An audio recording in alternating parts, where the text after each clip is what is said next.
Formas, tērpi, vilnas, konfektes un kartona radioaparāti – šīs un vēl daudzas citas interesantas lietas var aplūkot izstādē Sižeta lomu rotaļa, kas izveidota pirmsskolas izglītības iestādē Zvaniņš. Izstādes veidošanā piedalījušies gan bērnu dārza darbinieki un topošās auklītes, gan paši bērni un viņu vecāki. Mērķis – izveidot atribūtus, ko bērniem izmantot spēlējot Sižeta lomu rotaļu.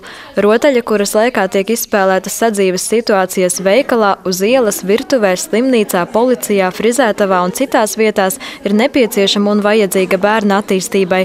Tā nevien iepazīstina bērnu ar dažādām dzīves jomām un priekšmetiem, bet arī trenē atmiņu, loģisko domāšanu un veido izpratni par dažādām profesijām.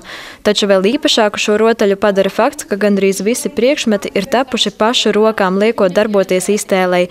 Izstādes veidotāji pārliecinājušies, no šķietami nevajadzīgajām un vecām lietām iespējams izveidot daudzus bērniem noderīgus priekšmetus, kas palīdz viņiem attīstīt domāšanu un izzināt pasauli. Daži pat atklājuši, kā no neēdamām lietām pagatavot sviestmaizes. Tas izskatās ļoti dabiski. Ar ko vīrieši mazgā mašīnu, ja, švabīte. Tāda brūna, oliņa, desiņa, sirs, vēl taps salātiņi. Nu pat dabūju vienu ideju, kā taisīšu salātlapiņas, ja. Auklīšu, vecāku un bērnu kopdarba rezultātā tapuši dažādi apģērbi, formas tērpi, satiksmes aplis, ārsta kabinets, lauku sēta, leduskapis un pat gāzes plīts ar cepeškrāsni un visām vajadzīgajām detaļām. Tādējādi bērni varēs izzināt dažādas dzīves sfēras un iejusties policistu, ārstu, skolotāju, diriģentu, frizieru, lopkopju, žurnālistu, pārdevēju, pavāru un citu profesiju pārstāvju lomā.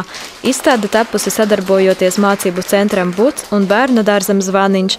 Šajā pirmskolas izglītības iestādē vairākas topošās auklītes varēja nevien mācīties teoriju par auklītes profesiju, bet arī iziet praksi. Tās laikā arī tāpa Sižeta lomu rotaļas izstāde. Visi izstādē aplūkojamie atribūti aptuveni nedēļu būs pieejami vecāku un citu interesentu apskatei, taču pēc tam tie nonāks pie bērniem lomu rotaļu spēlēšanai.